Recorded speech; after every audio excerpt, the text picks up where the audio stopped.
আসসালামু আলাইকুম। আশা করি আপনারা প্রত্যেকে অনেক অনেক ভালো আছেন। কবুতরগুলো আজকে গোসলের জন্য ছাড়লাম। অল্প কিছু কবুতর বাচ্চার মাদিগুলো গোসল করতেছে। মাশাআল্লাহ, আলহামদুলিল্লাহ।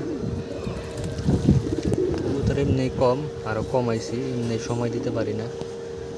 আর 2-3টা মাদি বেচছি। বর্ষা ছিল এই জন্য ওগুলোরা বেচা লাইছি। দুইটা বাচ্চা অভ্যাস খারাপ হয়ে গেছে। খয়রি গলা বাচ্চাটা একটু বৎস্বভাবে রয়ে গেছে। ওইটার দেখে দেখে আরেকটা বাচ্চা ওই ছাদে যায় বসে 2-3 দিন ধরে। মাঝে মাঝে রাইতে এসে আটকাই, মাইতে চায় না, উইরা মুইরা খেলে ওই ছাদে যাইব। বাচ্চাগুলো আর মাদিগুলো আছে এখানে, অল্প কিছু কবুতর আছে।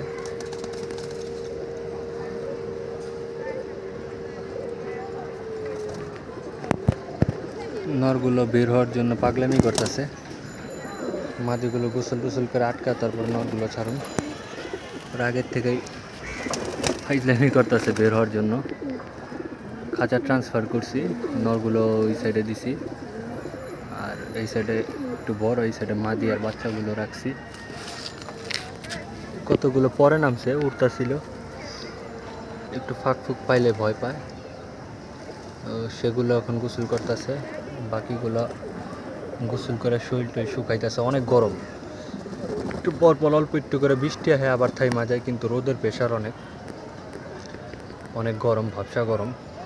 আর আমি তো অনেক দিন ধরে জ্বর, আমি একটু সুস্থ লাগতেছে আলহামদুলিল্লাহ। বেদবে যায় আসে, খুব বাচ্চাটা খুব ভালো উঠতো, অনেক ভালো ফ্লাইং করতো। একটু বৎস্বভাব হয়ে গেছে 2-3 দিন ধরে। চক্রা ওই ছাদে খয়রা গলা বাচ্চাটার অভ্যাস খারাপ, ওইটাই এমন করছে রে।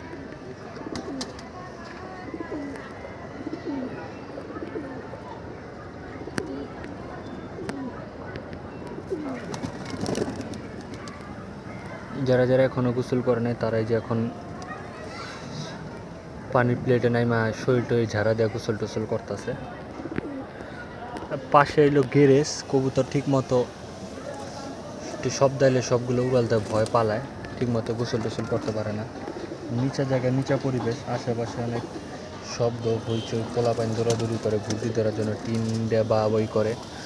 ওকে দেখে কবুতর টবুতর ভয়ে উড়াল দেয় ঠিক মতো। মনে করে আমি না থাকলে কবুতর ছাইরাও রেখে যেতে পারি না, মানে কি একটা বিপদ। একতলা ছাদে পালি, আলহামদুলিল্লাহ সব কিছু মিলাই পালতাছি।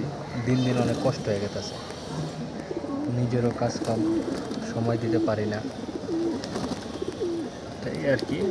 হয়তো কোনো এক সময় সব কিছু গুছগাছ হইলে আর গুছা পালাইব, ছাদ উঁচু হইব, সেট আপ সুন্দর হইব। এখন সেট আপ আর সুন্দর করতে পারতেছে না। আপাতত অনেক চিন্তা ভাবনা করি মাঝে মাঝে সেট আপটা সুন্দর করার জন্য, সুন্দর করা হয়ে ওঠে না। কারণ আর কতদিন কবুতর জগতে আছে বলা যায় না, যেন ঠিক মতো ভিডিও করি না। কবুতর জগতে মনে হয় না আর বেশি দিন থাকা হইব। পালুম ইনশাল্লাহ কোনো এক সময় পরিপূর্ণ সেট আপে, একদম গুছগাছ করে, যখন সব কিছু ঠিকঠাক হইব। ক্যারিয়ারের চিন্তায় কবুতরগুলো ঠিক মতো গুছায় পালাইতেছে না, এই আর কি। আগে তো ক্যারিয়ার, এই জন্য লোকটার আর গুছাইতেছে না। চিন্তা করলাম গুছায় টুছায় লাভ কি, ঠিক মতো না পালাইলে, না সময় দিতে পারলে। যেরকমভাবে পারতাছি পালতাছি, ওদের যতটুকু পারতাছি দিতাছি, সময় দিতাছি, আর কি। মাদি না, মাদি 8-10টা মাদি আর বাচ্চাই মোটামুটি কয়েকটা।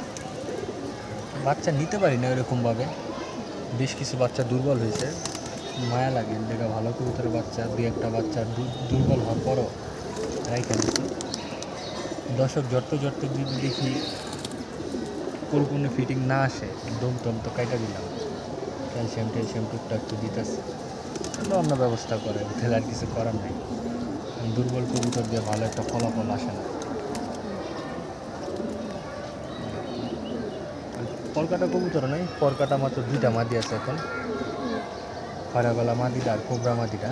তো ওগুলো তো বাচ্চা কাচ্চা আলহামদুলিল্লাহ ভালো করে, আর এক্সট্রা কোনো কবুতর নেই। আরও 1-2টা আছে,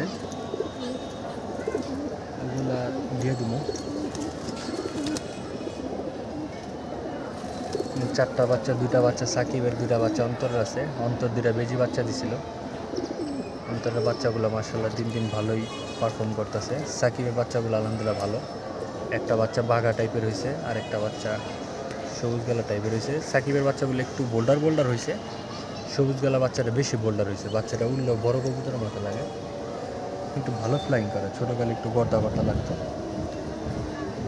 যাক, মাদিগুলো আর বাচ্চাগুলো গোসল করে নিছে, একটু শুকাইলে এগুলো রাতকা নরগুলো ছাড়ুন গোসলের জন্য। নরগুলো অলরেডি বের হওয়ার প্রস্তুতি নিতেছে গোসলের জন্য। একসাথে ছাড়লে ডিস্টার্ব করে, এই কারণে আর কি আলাদা আলাদাভাবে ছাড়ি। যাক, এটাই ভালো হয়েছে। মাদিগুলো একটু শুকায় নিলে তারপরে নরগুলো ছাড়ুন ইনশাল্লাহ। যাক, এই আর কি কবুতর আপডেট দিলাম। তো ভিডিওটা ভালো লাগলে অবশ্যই একটা লাইক দিয়ে দিবেন। আপনাদেরও কবুতর আপডেট কমেন্ট বক্সে শেয়ার করবেন। ভালো থাকবেন সব। আসসালামু আলাইকুম।